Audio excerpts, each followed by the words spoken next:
وَلَقَدْ يَسَّرْنَا الْقُرْآنَ لِلذِّكْرِ فَهَلْ مِن مُّدَّكِرٍ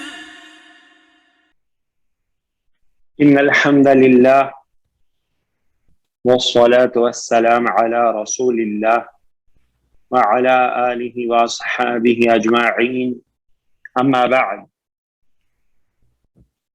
أعوذ بالله من الشيطان الرجيم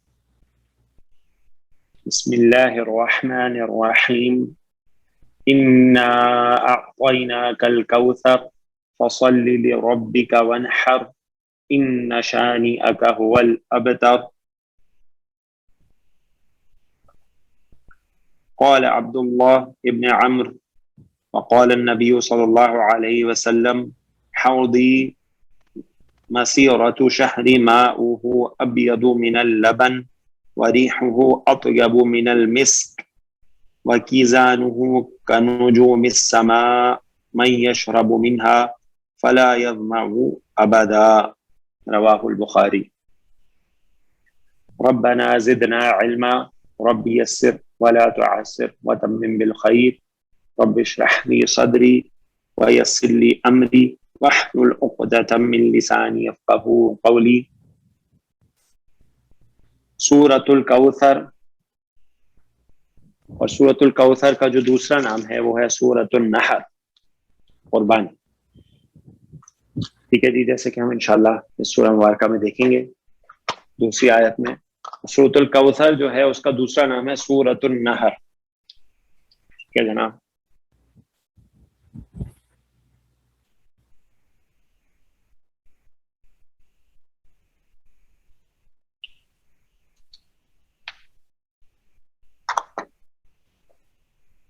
سورۃ الکوثر.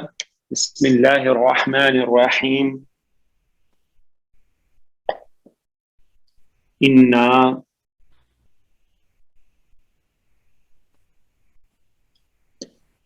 اعطیناک الکوثر.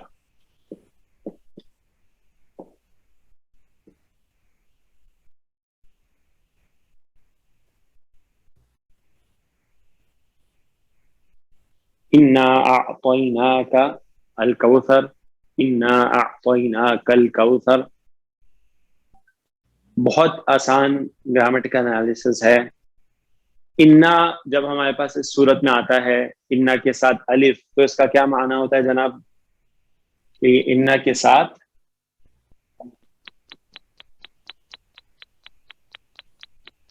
نحنو لگا ہوا ہے. تو انا جو ہے حرف مشبہ بالفعل ہے، یعنی حرف تاکید ہے. اس کے ساتھ اگر نحنو اٹیچ ہو جائے جو کہ مبتدا ہوتا ہے، ٹھیک ہے جی، جیسے نحنو مبتدا ہوگا اور اس کے آگے اس کی خبر آئے گی، لیکن انا جب آئے گا جملہ اسمیہ میں تاکید کے لیے تو انا پلس نحنو از اکولس ٹو انا، ایسے لکھا جاتا ہے. ٹھیک ہے جی.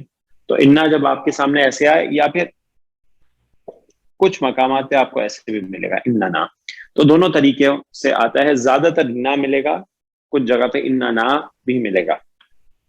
تو انا جب آپ کے سامنے آئے تو اس کا مطلب یہ ہے کہ انا جو کہ حرف تاکید ہے پلس اسم و انا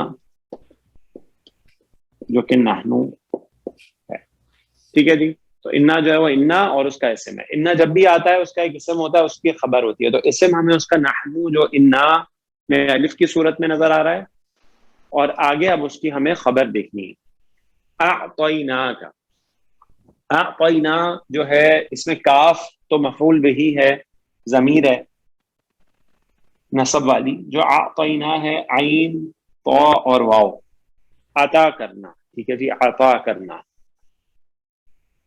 عطا کرنا. اگر اس کو آپ باب افعال پر ڈال دیں تو افعل یفعلو کے وزن پہ کیا صیغہ بنے گا؟ پہلا اعطوا. ہاں جی. یعطیو. ٹھیک ہے. اچھا، اور ہم نے پڑھا ہے کہ جب بھی ناقص واوی غیر صحیح افعال، جب بھی ناقص واوی جو کہ غیر صحیح فعل ہے، ناقص واوی جب بھی مزید فی کے ابواب میں جائے گا تو واو جو ہے وہ کس سے بدل جاتی ہے؟ یا سے بدل جاتی ہے. ٹھیک ہے جی، یا سے، بالکل. اعطایا یعطی. اب اس میں آپ ناقص کی تبدیلیاں کر دیں. جو ماضی کا صیغہ ہے اعطایا، اس میں حرف علت متحرک، اس سے پہلے فتحہ، تو یا ہو تو کیا بن جاتی ہے؟ الف مکسورہ. اعطا. اگر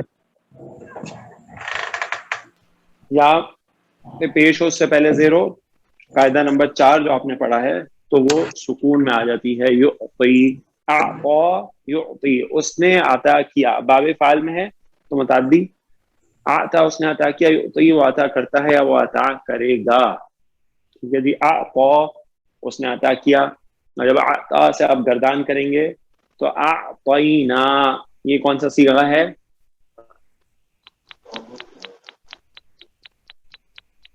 اعطینا. ٹھیک ہے جی.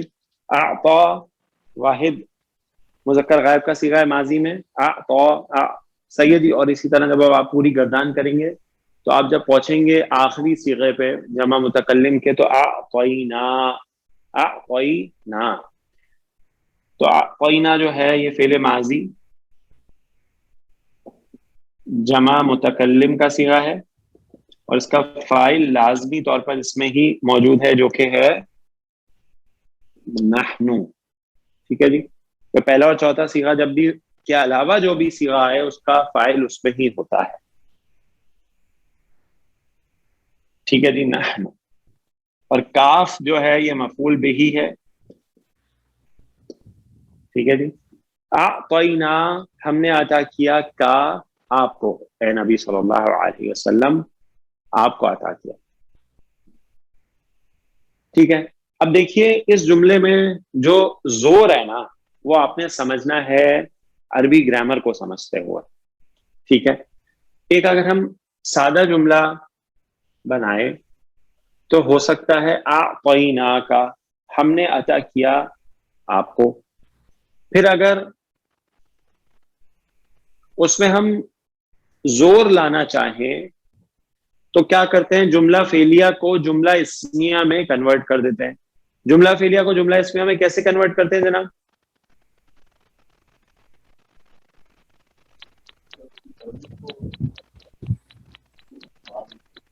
جو فاعل ہے اس کو نکالتے ہیں اور اس کو پہلے لے کے آ جاتے ہیں مبتدا کے طور پہ.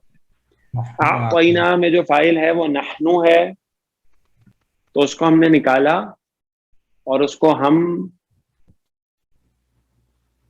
پہلے لے کے آئے تو نحنو اعطینا کا زور آ گیا. جملہ اسمیہ جملہ فعلیہ سے زیادہ پاورفل ہوتا ہے. مزید زور لے کے آئے اور جملہ اسمیہ میں زور کا مفہوم جو ہے وہ انا سے آتا ہے، تو انا لگایا تو انا اور نحنو مل کے انا اعطینا کا. اب دیکھیں اللہ سبحانہ تعالی کا ارشاد، یقیناً ہم نے عطا کیا آپ کو اے نبی صلی اللہ علیہ وسلم الکوثر. الکوثر تو یہ مفعول بھی ثانی ہو گیا. ٹھیک ہے جی. سیکنڈ مفعول بھی ہو گیا. پہلا کا آپ کو عطا کیا، اور کیا عطا کیا؟ الکوثر عطا کیا، تو یہ مفعول بھی ثانی ہو گیا. اب یہاں سے پورا جملہ فعلیہ جو بنا، فعل، فاعل، مفعول بھی اپنے دونوں مل کر انا کا اسم آپ کو مل گیا تھا، یہ خبر و انا ہو گیا. انا اپنے اسم اور خبر کے ساتھ مل کے جملہ اسمیہ ہو گیا. یقیناً ہم نے عطا کیا آپ کو کوثر. اب یہاں پر جو کوثر کا حرف، کوثر کا جو اسم آیا ہے، اس سے مراد کیا ہے؟ کوثر، جیسے کہ میں نے آپ کو ایک حدیث مبارکہ آپ کے سامنے بیان کی کہ اللہ کے نبی صلی اللہ علیہ وسلم نے فرمایا حوضی، میرا حوض، میرا حوض جو ہوگا 1 مہینے کی مسافت کے برابر ہوگا، یعنی اس کی لمبائی اتنی ہوگی کہ 1 مہینے کی مسافت، اس کا پانی دودھ سے زیادہ سفید اور اس کی خوشبو مسک سے زیادہ اچھی ہوگی، اور اس کے کوزے یعنی جس میں پانی پیا جائے گا آسمان کے ستاروں کی تعداد کے برابر ہوں گے۔ جو شخص اس میں سے 1 مرتبہ پی لے گا وہ کبھی بھی میدان محشر میں پیاسا نہ ہوگا، وہ کبھی اس کو پھر پیاس نہیں لگے گی، کبھی پیاسا نہیں ہوگا۔ میدان محشر کی شدید جو حالت ہوگی اس میں بھی اس کو کبھی پیاس نہیں لگے گی۔ تو الکوثر کی 2 تفاسیر کی گئی ہیں۔ حضرت عبداللہ بن عباس رضی اللہ عنہما نے بیان کیا کہ کوثر سے مراد بہت زیادہ بھلائی، خیر کثیر ہے جو اللہ تعالی نے رسول اللہ صلی اللہ علیہ وسلم کو دی ہے۔ اب اگر ہم خیر کثیر عموم میں اس کا معنی لیں، الکوثر کا خیر کثیر یعنی کثرت کے ساتھ خیر، ٹھیک ہے جی، الکوثر بولتے ہیں کثرت کے ساتھ خیر، خیر کثیر، تو اس میں سب چیزیں آ جائیں گی۔ اس میں وہ اچھا الکوثر جو ہے اس میں وہ حوض بھی آ جائے گا جو اللہ تعالیٰ نے اپنے نبی کو عطا کیا ہے، اور یہ حوض جو ہے اس کا پانی کہاں سے آتا ہوگا؟ وہ جنت کی ایک نہر سے آتا ہوگا، اس کا نام بھی الکوثر ہے، وہ بھی ابھی میں حدیث انشاءاللہ آپ کے سامنے بیان کرتا ہوں۔ تو وہ نہر ہو جنت کی الکوثر، یا یہ حوض ہو جو میدان محشر میں ہوگا، یہ بھی کوثر ہے۔ تو خیر کثیر میں یہ بھی شامل ہے، وہ نہر جنت کی، حوض کوثر، اور اسی طرح جو دنیا میں خیر کثیر اللہ تعالیٰ نے اپنے پیارے نبی صلی اللہ علیہ وسلم کو عطا فرمائی، جس میں دنیاوی فتوحات، اسلام کا غلبہ، قرآن کی نعمت، بہترین صحابہ اکرام رضی اللہ عنہم کی رفاقت، اور آپ صلی اللہ علیہ وسلم کا ذکر کو اللہ تعالیٰ نے جو بلند فرمایا، جیسے دوسرے مقام پہ بیان فرمایا وَرَفَعْنَا لَكَ ذِكْرَكَ، اور آپ کے ذکر کو بلند کر دیا، اور اس میں دوام یعنی مسلسل ہوتا ہے، مسلسل۔ دیکھیے اللہ کے نبی صلی اللہ علیہ وسلم کا نام جب لیا جاتا ہے تو آپ صلی اللہ علیہ وسلم پر درود بھیجا جاتا ہے، اور یہ واجب ہے۔ جو شخص ایسا نہیں کرتا جس کے سامنے اللہ کے نبی صلی اللہ علیہ وسلم کا ذکر ہو اور وہ درود نہ بھیجے، وہ بخیل ہے۔ ہر انسان، ہر مسلمان پر 5 نمازیں فرض ہیں۔ 5 نمازوں میں 17 رکعات ہیں، ٹھیک ہے جی۔ فجر میں اگر التحیات 1 ہے، ظہر میں 2 ہیں، عصر میں 2 ہیں، 5، مغرب میں 2 ہیں، 7، عشاء میں 2 ہیں، 9، ٹھیک ہے جی۔ اور جو یعنی 5 نمازوں میں جو دوسرا قاعدہ ہے، اس میں ہر قاعدے میں جو درود پڑھنا ہے وہ واجب ہے۔ تو ہر مسلمان کم سے کم 5 نمازوں میں 5 دفعہ اللہ کے نبی صلی اللہ علیہ وسلم پر درود بھیجتا ہے، جو فرض نمازیں ہیں۔ اگر وہ سنت نہیں پڑھ رہا، سنت پڑھے گا، وتر پڑھے گا، اور نمازیں پڑھے گا تو اس سے زیادہ ہے۔ اور اللہ کے نبی صلی اللہ علیہ وسلم کا ذکر ہوگا تو درود پڑھے گا تو وہ پھر اور زیادہ ہے۔ تو دن میں کم سے کم ہر مسلمان 5 دفعہ درود پڑھتا ہے اللہ کے نبی صلی اللہ علیہ وسلم پر۔ اور اس دنیا میں کتنے مسلمان ہیں تو کتنے ملینز اور بلینز دفعہ درود ڈیلی اللہ کے نبی صلی اللہ علیہ وسلم پر پڑھا جاتا ہے، اور رحمت کی دعا اللہ تعالیٰ سے کی جاتی ہے۔ تو ایسے اللہ تعالیٰ نے اپنے پیارے نبی صلی اللہ علیہ وسلم کو خیر کثیر عطا فرمایا ہے، دنیا میں بھی اور آخرت میں بھی۔ اور یہ بھی ہم جانتے ہیں کہ جنت میں اللہ کے نبی صلی اللہ علیہ وسلم کو جو مقام ملے گا، مقام محمود، اس کے بارے میں اللہ کے نبی صلی اللہ علیہ وسلم نے فرمایا کہ وہ ایک ہی مقام ہے جنت میں، اور اللہ کے نبی صلی اللہ علیہ وسلم نے فرمایا کہ مجھے امید ہے اللہ تعالیٰ سے کہ وہ مقام مجھے دیا جائے گا۔ تو دنیا اور آخرت کی جو خیریں ہیں جو اللہ تعالیٰ نے اپنے پیارے نبی صلی اللہ علیہ وسلم کو عطا فرمائی ہیں، وہ اس میں الکوثر سے مراد دیا ہے۔ اور کچھ لوگوں نے کہا کہ یہاں پر جو الکوثر ہے اس سے مراد جنت میں ایک نہر ہے،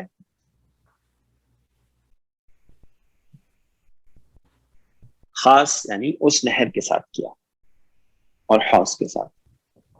تو دونوں رائے جو ہیں وہ اس میں موجود ہیں۔ ایک اور حدیث میں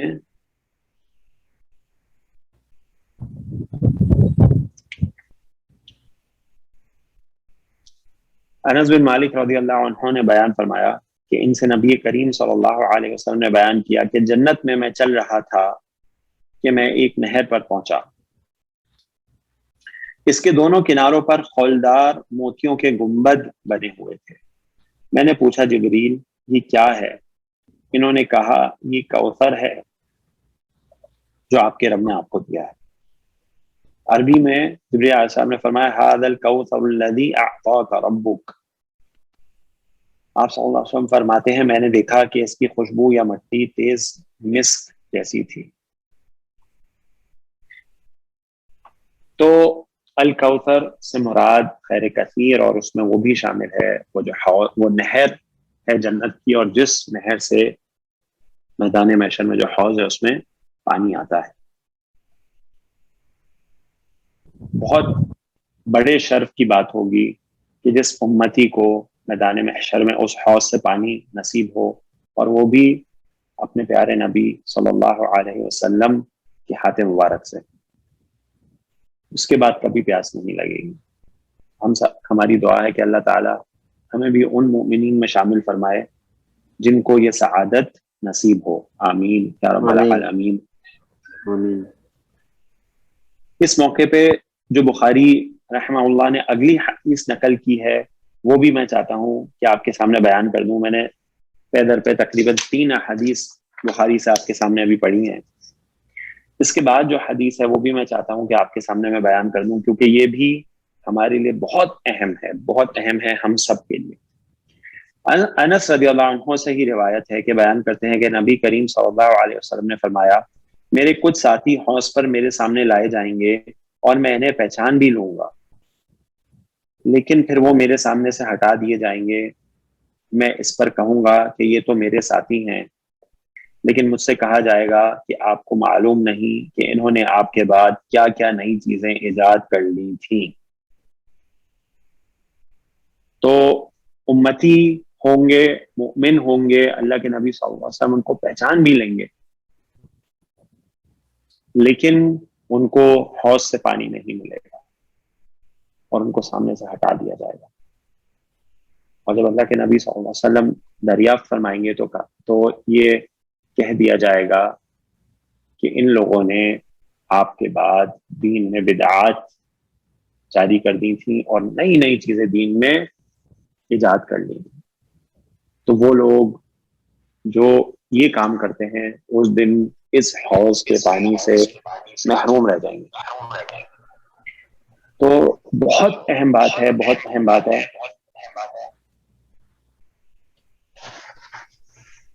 کہ عمل وہی کریں جو اللہ کے نبی صلی اللہ علیہ وسلم سے ثابت ہے، اور کوئی ایسا عمل دین میں نہ ہو جس کا ثبوت اللہ کے نبی صلی اللہ علیہ وسلم یا صحابہ اکرام کے عمل سے نہ ملتا ہو۔ یہ بہت اہم بات ہے، کیونکہ جیسے کہ اللہ کے نبی صلی اللہ علیہ وسلم نے فرمایا، حدیث کا مفہوم ہے کہ جو شخص بھی ایسا عمل لے کے آئے گا جو اللہ کے نبی صلی اللہ علیہ وسلم کے اعمال میں سے نہیں ہے تو وہ رد ہے، وہ مردود ہے، وہ قابل قبول نہیں ہوگا۔ اور وہ اچھا ہی عمل ہوگا نا، دین میں برا عمل کون کرے گا؟ برا عمل دین میں تو نہیں ہوتا، اچھائی کا ہی عمل ہوتا ہے نا۔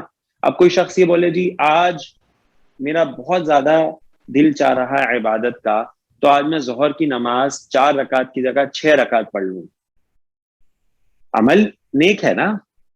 اگر 4 کی جگہ 6 رکعت نماز پڑھی جائے تو عمل تو نیک ہے، کیا قابل قبول ہوگا؟ ہرگز بھی نہیں ہوگا۔ ہرگز بھی نہیں ہوگا، کیونکہ دین میں ظہر کی رکعت جو فرض ہیں وہ 4 ہیں جو اللہ کے نبی صلی اللہ علیہ وسلم نے سکھائی ہیں، اور وہی قابل قبول ہے. کوئی زیادتی دین میں قابل قبول نہیں ہوگی. تو یہ بہت اہم بات ہے جو ہمیں اپنے سامنے رکھنی چاہیے.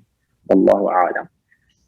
تو جناب الکوثر کا معنی میں نے آپ کے سامنے بیان کرنے کی کوشش کی. سلائیڈ نمبر 1 ہے اور آج 16. یس کام.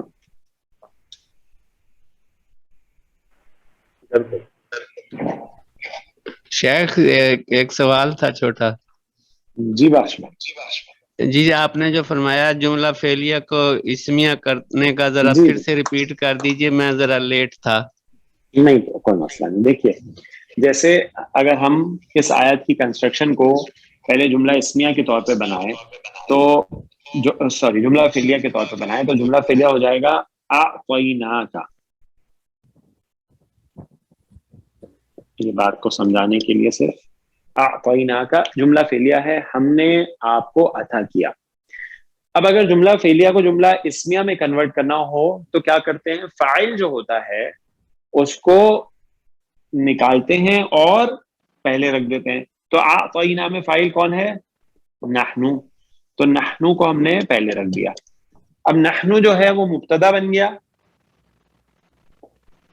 ٹھیک ہے جی، اور اعطینا کا جملہ فعلیہ ہو کے خبر ہو گئی. ایسا کرا کیوں جاتا ہے، جملہ فعلیہ کو جملہ اسمیہ میں کیوں کنورٹ کیا جاتا ہے، اس سے تاکید کا مفہوم آتا ہے. یہ بات ہم نے نوٹ کی ہے کہ جملہ اسمیہ جملہ فعلیہ سے زیادہ پاورفل ہوتا ہے، اس میں تاکید آ جاتی ہے. پھر جملہ اسمیہ جب بن گیا تو اب جملہ اسمیہ میں تاکید کیسے آتی ہے بخش بھائی، انا کا استعمال کیا جاتا ہے. ٹھیک ہے جی. اب انا جب مبتدا پہ داخل ہو جاتا ہے تو انا جملہ اسمیہ کا کنٹرول لے لیتا ہے. انا پلس نحنو کیا بن جاتا ہے، انا. ٹھیک ہے جی. تو انا اور اس کا اسم اور آگے جملہ فعلیہ کے طور پہ اس کی خبر، تو اس میں مزید تاکید آ گئی. ٹھیک ہے جناب.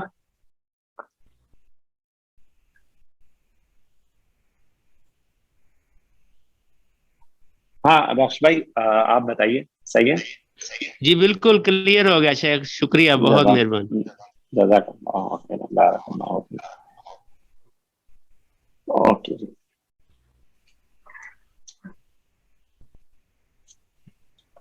انا اعطیناک الکوثر. اب اگلی آیت جو ہے فصلی لربک.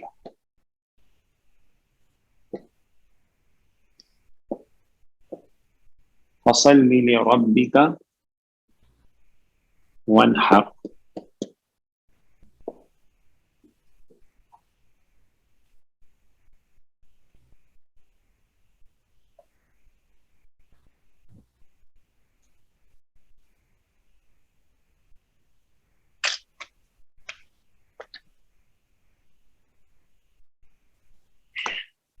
ٹھیک ہے جی. فا جو ہے اس کو عطف لے لیتے ہیں. صلی، دیکھیے جی صلی جو ہے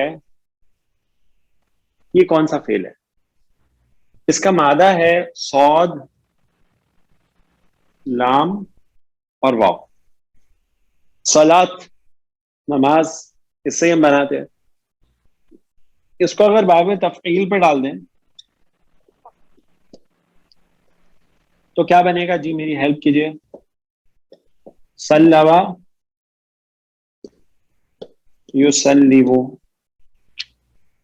پھر ہم نے پڑھا ہے یہ ناقص واوی ہے، یہ بھی جب مزید فی میں جائے گا تو وا کنورٹ ہو جائے گی یا سے. صلی صلیا یصلیو. تبدیلی کیا ہوگی جی اس میں ناقص کی، حرف علت متحرک ما قبل فتحہ، یا ہو تو الف مکسورہ میں جاتا ہے. صلی پیش ہے اس سے پہلے زیر ہے تو یا ہو تو ساکن ہو جاتی ہے. یصلی صلی یصلی. صلی اس نے نماز پڑھی، یصلی وہ نماز پڑھتا ہے یا وہ نماز پڑھے گا. یصلی غائب کا صیغہ ہے، حاضر کا صیغہ کیا بنے گا، تصلی. تو نماز پڑھتا ہے یا تو نماز پڑھے گا. اب اس دیکھیے صلی جو ہے یہ ماضی کا صیغہ ہے، صلی اس نے نماز پڑھی، اور تصلی مضارع کا ہے. یہاں پہ صلی آیا، صلی نہیں ہے، صلی ہے، تو یعنی یہ ماضی بھی نہیں ہے مضارع بھی نہیں ہے. جب ماضی بھی نہ ہو مضارع بھی نہ ہو پھر تیسرا فعل جو ہے وہ امر ہے. صحیح جی، وہ تیسرا فعل کیا ہے؟ امر ہے. اچھا مضارع سے امر بنتا ہے، اگر امر بنائے تو کیا کرتے ہیں؟ علامت مضارع ہٹ جاتی ہے اور جزم آتی ہے، لیکن یہاں پہ تو یا پہ پہلے ہی جزم ہے، تو ہم کیا کرتے ہیں؟ ڈراپ کر دیں گے اس کو. ٹھیک ہے جی، ماشاءاللہ. جو یا ہے وہ ڈراپ ہو جائے گی، تو صیغہ آپ کے پاس تیار ہو گیا. حمزۃ الوصل کی ضرورت نہیں ہے، پڑھا جا رہا ہے صلی، تو نماز پڑھ، تو نماز پڑھ، صلی. تو فعل امر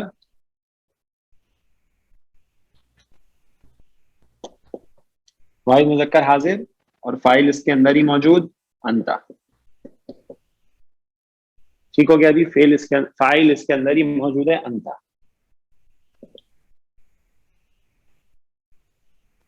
لی ربی کا لام حرف جا رہا ہے، ربی کا مرکب اضافی ہے، آپ کا رب، اور یہ مجرور ہو گیا، اور یہ جار اور مجرور مل کے متعلق ہو گئے. یہ جو فعل ہے صلی اس کے متعلق ہو، فعل متعلق ہے فعل. تو فعل اپنے فاعل اور متعلق کے ساتھ مل کے جملہ فعلیہ ہو گیا. بہت آسان سی ترکیب. جملہ فعلیہ ہے اور اس میں امر ہے، واو جو ہے یہ عطف ہے. ٹھیک ہے جی، اور آگے ایک اور فعل امر آ رہا ہے، انحر. انحر اس کا مادہ ہے نون، ہا اور را، اور اگر اس کو باب فا سے لے کے آ جائیں تو فتح یفتح کے وزن پہ کیا بنے گا جی؟ نحرا ینحرو. ینحرو، نحرا ینحرو. ٹھیک ہو گیا جی، نحرا ینحرو. اچھا ینحرو جو ہے اس سے حاضر کا صیغہ ہو جائے گا تنحرو، اور تنحرو سے اگر امر بنائے تو اب پڑھا نہیں جا رہا کیونکہ نون ساکن ہے تو حمزۃ الوصل لگایا. باب فا سے ہے، صرف نون اور کاف پہ پیش لگتی ہے، ورنہ زیر یا عین کلمے پہ زیر ہو تو زیر، ورنہ تو پیش ہو تو پیش، ورنہ زیر. تو انحر تو قربانی دے، تو قربانی کر، ون حر. تو ون حر جو ہے یہ بھی فعل امر ہو گیا. ٹھیک ہے جی، اور فعل امر یہ معطوف ہے پہلے فعل امر پہ، یعنی انحر جو ہے فعل امر ہے اور اس کا فاعل بھی اس کے اندر ہی ہے انتا، تو یہ بھی پورا جملہ فعلیہ ہے. ٹھیک ہے جی، اور یہ جملہ فعلیہ جو ہے یہ معطوف ہے پہلے جملہ فعلیہ پہ. ٹھیک ہے جی، تو یہ معطوف علیہ ہو گیا، اور معطوف اور عطف اور معطوف علیہ مل کر مطلب جملہ فعلیہ پہ معطوف علیہ ہے. جملہ فعلیہ پہ معطوف ہے. جو ایک جملہ دوسرے جملہ پہ معطوف ہو سکتا ہے، اس کو ملا کے کچھ بنانے کی ضرورت نہیں ہوتی. تو جملہ فعلیہ پہ معطوف ہے فعل امر. فصلی لربک، آپ نماز پڑھیے اپنے رب کے لیے، آپ صرف اپنے رب کے لیے نماز پڑھیے اور اسی کے لیے قربانی کیجیے، اور اسی کے لیے قربانی کیجیے. نماز صرف آپ کے رب کے لیے ہے خاص، اس میں کوئی شریک نہیں ہونا چاہیے، اور قربانی بھی.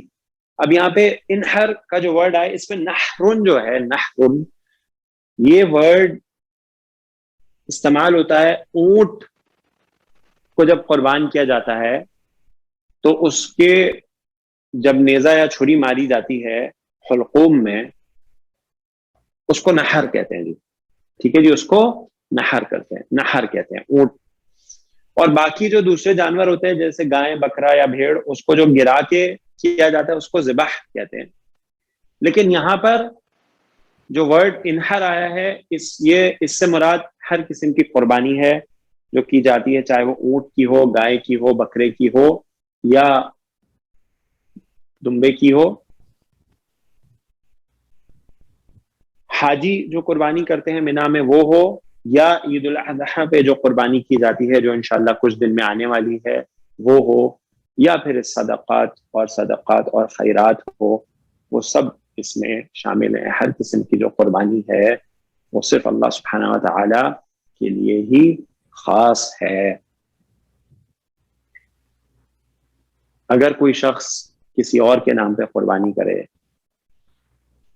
کہ یہ فلاں کے نام پہ ہے اور یہ فلاں کے نام پہ ہے اور یہ فلاں کہ اس پہ چڑھائی جائے گی اور فلاں کہ اس پہ چڑھائی جائے گی، تو وہی حرام ہے اور وہ شرک ہے، کفر ہے. فصل لربک وانحر. آیت سلائیڈ نمبر 2، آیت نمبر 2. یس کمان.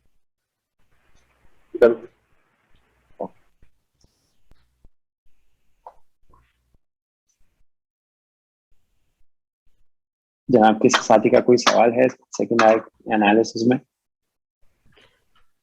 سر انالیسس سے تو نہیں، لیکن جو آپ نے فرمایا ہمارے علاقوں میں خاص طور پہ یہ جو درباروں پہ لوگ ذبح کرتے ہیں اور پھر وہ کہتے ہیں جی ہم نام تو اللہ کا ہی لیتے ہیں، لیکن وہ درباروں پہ جا کے بچوں کی نظر و نیاز، تو اس کو کس طرح سے ہم ان کو سمجھائیں یا کس طرح سے ان کی وہ کریں؟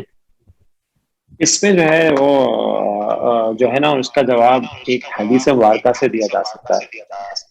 ایک صحابی تھے، اور مجھے واقعہ جو ہے وہ میں آپ کو کسی ساتھی کا میوٹ کر لیجیے تو پھر میں بتا دیتا ہوں. جی جناب. تو وہ ایک صحابی تھے، میں آپ کو واقعہ کا مفہوم بتا دیتا ہوں. انہوں نے ایک منت مانی تھی کہ اگر یہ چیز ایسے ہو جائے گی تو میں بوانا ایک جگہ تھی اس جگہ پہ قربانی کروں گا. ٹھیک ہے جی. تو اب وہ جو منت ہے وہ تو اللہ تعالیٰ سے ہی مانی ہے اور تو کسی سے نہیں مانی کہ اللہ تعالیٰ اگر یہ بات میرے لیے ہو جائے تو میں بوانا مقام پہ قربانی کروں گا. تو اب جب وہ بات ہو گئی تو جب اللہ کے نبی صلی اللہ علیہ وسلم کے سامنے واقعہ آیا اور پوچھا گیا کہ اب میں اس منت کو اس مقام پہ کیا پورا کروں، تو اللہ کے نبی صلی اللہ علیہ وسلم نے سوالات پوچھے کہ وہ جو بوانا کا مقام ہے کیا اس جگہ پہ کوئی میلہ، کوئی تہوار، کوئی بت پرستی، کوئی اصنام پرستی، اس طرح کا کوئی واقعہ ہوتا تھا کیا؟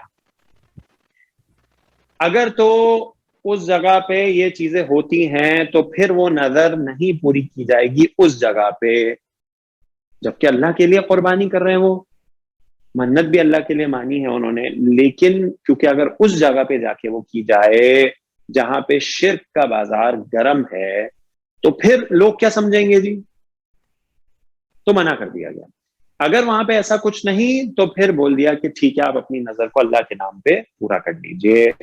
تو ایسے مقام جہاں پہ شرک ہوتا ہے جیسے کہ مزار ہیں، ہمارے ملکوں میں ہم نے دیکھا ہے وہاں پہ سجدے ہوتے ہیں قبروں پہ، اور جس قسم کا شرک ہوتا ہے اللہ تعالیٰ ہم سب کو اپنی حفاظت میں رکھے اور تمام مسلمانوں کو ہدایت عطا فرمائے. ان مقامات پہ اللہ کے نام پہ قربانی کرنا بھی الاؤڈ نہیں ہوگا، کیونکہ اگر آپ وہاں جا کے اللہ کے نام پہ بھی قربانی وہاں کیوں جا کے کر رہے ہیں، اس کا کوشچن پہلے تو یہ وہاں جا کے کرنے کا مقصد کیا ہے. صحیح ہے، وہاں کیوں کر رہے ہیں؟ اگر اللہ کے نام پہ قربانی کرنی ہے تو اللہ تعالیٰ کی پوری زمین ہے، کہیں پہ بھی کیجئے، اس مزار پہ جا کے کیوں کر رہے ہیں؟ بولیں جی نظر مانی تھی کہ وہاں کریں گے، تو یہ حدیث بیان کی جا سکتی ہے کہ وہاں پہ شرک کا بازار گرم ہے، اس لیے وہاں پہ قربانی جائز نہیں ہوگی. واللہ اعلم. جناب تیسری جو ہے جزاکم اللہ خیر. جی السلام علیکم سر.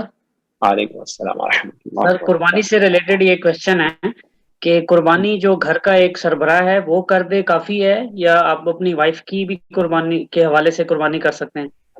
دیکھیں جی یہ جو وہ آیا ہے نا کنفیوژن، یہ ہماری کنٹریز میں آیا ہے کہ ہر جو گھر کا سربراہ ہے اس کی طرف سے ایک حصہ ہوگا. جیسے ایک گھر ہے، اس میں ایک ہسبینڈ ہے، ایک وائف ہے، 3 بچے ہیں اور وہ تینوں بالغ ہیں فار ایگزامپل، تو ایک گائے لاتے ہیں اور اس میں سب کا ایک ایک حصہ ہو جاتا ہے. تو یہ بات جو ہے نا وہ اصلاً یہ بات نہیں ہے، کیونکہ دیکھیے جو ہمیں سنت سے پتہ چلتا ہے وہ یہ ہے کہ اللہ کے نبی صلی اللہ علیہ وسلم نے جو قربانی فرمائی ہے عید الاضحیٰ پہ، وہ ایک مینڈھا قربان فرمایا ہے اپنی طرف سے اور اپنے سب گھر والوں کی طرف سے۔ اللہ کے نبی صلی اللہ علیہ وسلم کی جو بیویاں ہیں، جو ازواج مطہرات ہیں، ہماری جو امہات المؤمنین ہیں، وہ 9 ہیں مدینہ منورہ میں۔ خدیجہ رضی اللہ عنہا کا تو پہلے انتقال ہو چکا ہے، 9 ہیں، اور آپ صلی اللہ علیہ وسلم کی بیٹیاں ہیں، آپ صلی اللہ علیہ وسلم کے گھر والے ہیں، ان سب کی طرف سے ایک قربانی کی ہے اللہ کے نبی صلی اللہ علیہ وسلم نے۔ ٹھیک ہے جی، تو یہی سنت ہے، اور صحابہ کرام کا عمل بھی اللہ کے نبی صلی اللہ علیہ وسلم کے زمانے میں یہی تھا کہ قربانی کرے گا ہیڈ آف سربراہ۔ ٹھیک ہے، اب جیسے ارننگ ہیڈ ہوتا ہے نا، جیسے فار ایگزامپل آپ ہیں، اب آپ کی جو کفالت میں آ جائیں گے نا، جیسے آپ کی وائف ہیں، آپ کے بچے ہیں جو ابھی ارن نہیں کرتے، وہ سب کی طرف سے آپ ایک ہی قربانی کر لیں گے۔ ٹھیک ہے جی، اب ارننگ ہیڈ الگ ہو جائے گا تو پھر اس کی قربانی الگ ہو جائے گی۔ جیسے آپ کا کوئی بھائی ہے وہ اپنا ارن کرتا ہے تو ایسا نہیں، اور وہ کر بھی سکتا ہے قربانی، تو آپ اس کی طرف سے پھر وہ آپ کی قربانی میں نہیں آئے گا، اس کی قربانی الگ ہوگی۔ آپ کا کوئی بچہ بڑا ہو جاتا ہے، وہ ارننگ ہیڈ بن جاتا ہے ماشاءاللہ، اور اس کی بھی اپنی فیملی ہو جاتی ہے، پھر اس کی قربانی الگ ہو جائے گی۔ ٹھیک ہے جی، تو اس طرح سے یہ قربانی ہوگی، واللہ اعلم۔ اور اللہ کے نبی صلی اللہ علیہ وسلم جو ہیں، انہوں نے قربانی جو ہے وہ بہت زیادہ بھی فرمائی ہے۔ ہم سب جانتے ہیں کہ حج کے موقع پہ اللہ کے نبی صلی اللہ علیہ وسلم نے جو حجۃ الوداع کیا تھا، حجۃ الوداع، اس میں اللہ کے نبی صلی اللہ علیہ وسلم نے 100 اونٹ قربان فرمائے تھے۔ ٹھیک ہے جی، تو یہ جو ہے اللہ کے نبی صلی اللہ علیہ وسلم جو ہیں، انہوں نے قربانی تو اتنی فرمائی ہے۔ شیخ یہ بھینس یا کیا کہہ رہے ہیں شیخ؟ مجھے آپ کی آواز نہیں ہے۔ بھینس یا بھینسا جس کو سنڈا بھی کہتے ہیں، اس کی قربانی بھی کی جا سکتی ہے؟ شیخ نہیں، میرے علم میں نہیں ہے شیخ، اللہ اعلم، آپ کسی شیخ سے پوچھئے، عالم سے۔ میں دیکھیے، میں تو صرف عربی کا ایک اسٹوڈنٹ ہوں، اور اگر مجھے کوئی بات پتہ ہوتی ہے صحیح، میں نے کسی شیخ سے فتویٰ سنا ہوتا ہے تو میں آپ کے سامنے رکھ دیتا ہوں، لیکن میں عالم تو نہیں ہوں، اس لیے یہ چیزیں مجھے نہیں پتا جناب۔ جزاک اللہ خیر۔ جزاک اللہ خیر۔ جزاک اللہ خیر۔ ٹھیک ہے جی، فصل، دوسری آیت فصل لربک وانحر، تیسری آیت انا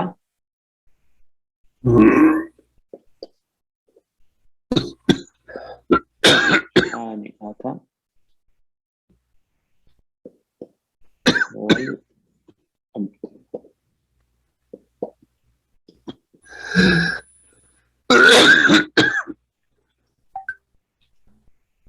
ان شانئک هو الابتر۔ بہت آسان ہے جناب، جملہ اسمیہ ہے۔ انا جب دیکھیں تو آگے جملہ اسمیہ آئے گا۔ ٹھیک ہے جی، انا حرف تاکید ہے، حرف مشبہ بالفعل بھی کہتے ہیں، ایک اسم ہوگا ایک خبر ہوگی، مرکب اضافی بن گیا شانی او کا، آپ کا دشمن، اور انا کا اسم بنا تو اس لیے شانی او سے شانی آ کا ہو گیا۔ ٹھیک ہو گیا جی، تو مضاف اور مضاف الیہ مل کر اسم انا ہو گیا۔ ہوا، اب آگے انا جو ہے اس کا ہمیں کیا چاہیے جناب؟ خبر چاہیے، اور اس انا کی خبر کیا ہے؟ هو الابتر۔ ہاں دیکھیں جی، الابتر جو ہے نا وہ انا کی خبر ہے اصل میں۔ ٹھیک ہے، یہ خبر و انا ہے۔ اب دیکھیں خبر جو ہے وہ معرفہ ہے، اس کا مطلب اس میں حصر کا مفہوم ہے۔ ٹھیک ہے جی، اور ضمیر فصل بھی لائی گئی ہے، ضمیر فصل بھی لائی گئی ہے، تو اب اس میں حصر کا مفہوم آ گیا ہے، هو الابتر حصر کا مفہوم ہے۔ اس کی ایک اور ترکیب یہ بھی ممکن ہے جو کچھ گرامر والے کرتے ہیں کہ ہوا کو مبتدا، الابتر کو اس کی خبر بنا کے، اور پھر اس پورے جملہ اسمیہ کو اسم انا کی خبر بنا دیتے، تو یہ بھی پاسبل ہے، آئے گا اس سے بھی حصر ہی۔ تو انا اپنے اسم اور خبر کے ساتھ مل کر جملہ اسمیہ حصر کے ساتھ۔ یقیناً آپ کا دشمن ہی بے نام و نشان ہے۔ اے نبی صلی اللہ علیہ وسلم یقیناً آپ کا دشمن ہی بے نام و نشان. ٹھیک ہے جی. تو یہ دیکھیے بہت ہی چھوٹی، سب سے چھوٹی صورت ہے یہ قرآن پاک کی. ٹھیک ہے جی، سب سے چھوٹی سورہ آتا ہے یہ قرآن پاک کی، بہت ہی خوبصورت سورہ ہے. الابتر اس کو کہتے ہیں جو مقطوع النسل یا مفقود الذکر ہو، یعنی اس کی ذات پر ہی اس کی نسل کا خاتمہ ہو جائے یا کوئی اس کا نام لیوا نہ رہے. جب نبی صلی اللہ علیہ وسلم کی اولاد نرینہ زندہ نہ رہی تو بعض کفار نے نبی صلی اللہ علیہ وسلم کو ابتر کہا، جس پر اللہ تعالیٰ نے آپ صلی اللہ علیہ وسلم کو تسلی دی کہ ابتر تو نہیں، تیرے دشمن ہی ہوں گے. چنانچہ اللہ تعالیٰ نے آپ کی نسل کو باقی رکھا، گو اس کا سلسلہ لڑکی کی طرف سے ہی. ٹھیک ہے جی. تو اللہ کے نبی صلی اللہ علیہ وسلم کی جو نسل ہے وہ تو اللہ تعالیٰ نے باقی رکھی فاطمہ رضی اللہ عنہا سے. اور جو اللہ کے نبی صلی اللہ علیہ وسلم کا ذکر ہے اس کو اللہ تعالیٰ نے جاری و ساری فرمایا. قیامت تک جو مسلمان آتے رہیں گے اس دنیا میں وہ اللہ کے نبی صلی اللہ علیہ وسلم کا ذکر کو کرتے رہیں گے. اور جو ہم سب ہیں اللہ کے نبی صلی اللہ علیہ وسلم یعنی امت جو ہے وہ اللہ کے نبی صلی اللہ علیہ وسلم کی معنوی اور روحانی اولاد ہے، جس کی کثرت پر آپ صلی اللہ علیہ وسلم قیامت والے دن فخر کریں گے کہ اللہ کے نبی صلی اللہ علیہ وسلم کی جو امت ہوگی وہ سب سے زیادہ ہوگی، اس پہ آپ صلی اللہ علیہ وسلم فخر فرمائیں گے. اور اصل بات کیا ہوئی کہ جو بھی آپ صلی اللہ علیہ وسلم سے دشمنی، بغض یا کینہ یا عناد رکھتا ہے وہی بے نام و نشان اور بے ذکر ہو جاتا ہے. تاریخ اس بات پہ گواہ ہے کہ جس شخص نے بھی اللہ کے نبی صلی اللہ علیہ وسلم سے دشمنی کی ہے وہ تاریخ کے صفحات پر ہی رہ گیا، لیکن اس کا کوئی ذکر خیر نہیں، بلکہ بے نام و نشان ہو کر وہ مرا اور کسی زبان پر اس کا کوئی ذکر خیر نہیں رہا. تو یہی اللہ تعالیٰ نے اپنے نبی صلی اللہ علیہ وسلم کو بشارت دے دی ہے، ان شانئک هو الابتر، یقیناً آپ کا دشمن ہی بے نام و نشان ہے. تو جناب یہ سورۃ الکوثر ہے، چھوٹی سی، سب سے چھوٹی سورت ہے قرآن کی. 3 آیات والی تو 3 صورتیں ہیں، لیکن ٹیکسٹ کے اعتبار سے سب سے چھوٹی سورت سورۃ الکوثر ہے. بہت ہی خوبصورت سورہ ہے. ہر آیت جو ہے اس کا معنی ہے اور ایک پورا مضمون ہے ہر آیت میں. ٹھیک ہے جی. اور یہی قرآن کا اعجاز ہے کہ کم سے کم الفاظ میں پورے مضامین جو ہے وہ بیان کر دیے اللہ سبحانہ و تعالیٰ نے امت کی تمام لوگوں کی ہدایت کے لیے. جی جناب، کسی ساتھی کا کوئی سوال ہے تیسری آیت میں؟ کامران اس کی بھی ایک سلائیڈ لے لیجیے. السلام علیکم سر. وعلیکم السلام سر سیکنڈ آیت میں فا بلکہ ایک عطف ہے، اس جی کا معطوف الیہ اور معطوف لکھ سکتے ہیں؟ نہیں بالکل لکھ سکتے ہیں. جو آیت ہے پوری وہ معطوف، یعنی جو صلی لربک وانحر، یعنی جو جملہ فعلیہ ہے، 2 جملہ فعلیہ عطف معطوف ہیں، یہ معطوف ہو جائیں گے پہلی آیت پر، یعنی جملہ اسمیہ. اوکے سر، اوکے، جزاک اللہ خیر. جی جناب، اور کسی ساتھی کا کوئی سوال؟ کامران ڈن؟ جی سر، انشاءاللہ. ٹھیک ہے جی. چلیں جناب، آج جو ہے وہ انشاءاللہ 6 ذی الحجہ ہے، اس کے بعد 7، 8 اور پھر یوم العرفہ. یوم العرفہ جو ہے وہ بہت عظیم دن ہے، بہت عظیم دن ہے. اللہ تعالیٰ نے اس دن کو پسند فرمایا ہے، یوم العرفہ کو، اور اس کی بہت ساری خصوصیات ہیں یوم العرفہ کی. یوم العرفہ کا دن جو ہے اس کو جو روزہ رکھتا ہے، اللہ کے نبی صلی اللہ علیہ وسلم نے فرمایا کہ اللہ تعالیٰ سے امید ہے کہ اس شخص کے 1 سال پہلے اور 1 سال بعد کے گناہ معاف کر دیے جائیں گے. ٹھیک ہے جی. تو بہت عظیم دن ہے. 1 دن کا روزہ ہے اور 2 سال یعنی 1 سال پیچھے اور 1 سال آگے کے گناہ معاف کر دیے جاتے ہیں. یوم العرفہ بہت عظیم دن ہے. اس دن حج ہوتا ہے اور اس دن اللہ تعالی سب سے زیادہ اپنے بندوں کو آگ سے نجات عطا فرماتا ہے، اور وہ یوم العرفہ کا دن. اور اس دن جو سب سے افضل ذکر ہے تو اللہ کے نبی صلی اللہ علیہ وسلم نے فرمایا اور وہی اس سے پہلے تمام انبیاء علیہم السلام ذکر فرماتے تھے، اور وہ ہے لا الہ الا اللہ وحدہ لا شریک لہ لہ الملک ولہ الحمد وہو علی کل شیء قدیر. زیادہ سے زیادہ اذکار، دعائیں، بخشش کی دعائیں یوم العرفہ کو کرنی چاہیے، روزہ رکھنا چاہیے تمام مسلمانوں کو، کیونکہ بہت فضیلت ہے ایک دن کی روزے کی. اور پھر یوم النحر یعنی عید کا دن، اس دن بھی جو سنت طریقہ ہے اس سے قربانی کرنی چاہیے. نماز پڑھنے سب کو جانا چاہیے، مرد عورتیں اگر پاسبل ہے عورتوں کے لیے انتظام ہے تو ان کو جانا چاہیے. اور عید کی نماز سے پہلے نہیں کھانا چاہیے جو کہ سنت ہے، اور عید کی نماز پڑھنے کے آنے کے بعد جو ہے وہ کھائیں پئیں، قربانی کریں، اس میں سے کھائیں، قربانی کے گوشت میں سے خود بھی کھائیں اور جو ضرورت مند ہے ان کو بھی کھلائیں، اور یہی سنت طریقہ ہے. انشاءاللہ عید کے بعد ہم لوگ اپنی کلاسز دوبارہ سے آغاز کریں گے. ایک ہفتے ہم لوگ کلاس نہیں کریں گے، یعنی نیکسٹ ٹیوزڈے اور نیکسٹ فرائیڈے. پھر اس کے بعد جو آنے والا ٹیوزڈے ہے اس سے دوبارہ کلاسز کا آغاز کریں گے، اور انشاءاللہ آگے کا اپنا لائحہ عمل جو ہے اس کو ڈسکس کریں گے آپ کے ساتھ. کہ جب ہماری انشاءاللہ بیسک کلاسز بھی شروع ہو رہی ہیں تو آپ کو پتہ ہے یہ دن جو ہے بیسک کلاسز کے ہے ٹیوزڈے اور فرائیڈے، اور میری کچھ دوسری مصروفیات بھی ہیں، تو اس وجہ سے ہمیں ہو سکتا ہے سینئر کلاس کا جو دن ہے اس کو فرائیڈے سے چینج کر کے شاید سیٹرڈے کرنا پڑے. اس کو ہم انشاءاللہ پھر عید کے بعد ڈسکس کریں گے. سر سیٹرڈے اگر کرنا ہے تو ایوننگ میں کرنا ہے سر، کیونکہ آفس ہے مجھے. جی ایوننگ میں کریں گے انشاءاللہ، ایوننگ میں کریں گے. اس طرح کریں گے کیونکہ انڈیا سے بھی کچھ لوگ آتے ہیں ہمارے ساتھ، تو ان کے لیے بھی بہت لیٹ نہ ہو، یعنی کچھ مغرب کے قریب کا ٹائم کریں گے تو وہ صحیح رہے گا. انشاءاللہ اس کو ہم ڈسکس کریں گے. سر بیسک کلاس کا ڈیٹ ریڈی ہو گیا سر؟ میں ابھی تک ہم لوگ انشاءاللہ محرم کے فرسٹ ویک سے شروع کرتے ہیں، تو یہ چیز جو ہے وہ آپ کمیونیکیٹ کر دیجیے، اور لوگ جو جوائن کرنا چاہتے ہیں ہم لوگ انشاءاللہ اس کا وہ عید کے بعد اناؤنس کریں گے. جی گروپ میں شیئر کر دیجیے گا انشاءاللہ. انشاءاللہ. جزاکم اللہ خیرا، بارک اللہ فیکم، واللہ اعلم. سبحانک اللہم وبحمدک، اشہد ان لا الہ الا انت، استغفرک واتوب الیک. یوم عرفہ کی کنفیوژن پوچھنا تھی سر. جزاک اللہ خیر سر. السلام علیکم ورحمۃ اللہ وبرکاتہ. وعلیکم السلام ورحمۃ اللہ. جی بخش بھائی. یہ یوم عرفہ سر، جی پاکستان میں تو یہ فرق ہے جو ایک دن کا، انڈیا میں بھی اسی طرح ہوگا، تو یہ یعنی یہاں حج ہو رہا ہے اور وہاں اسی کو کنسیڈر کیا جانا چاہیے نا ہمارے ملکوں میں بھی. جی اس میں علماء کی کیا رائے ہے آپ پوچھا ہے علماء سے؟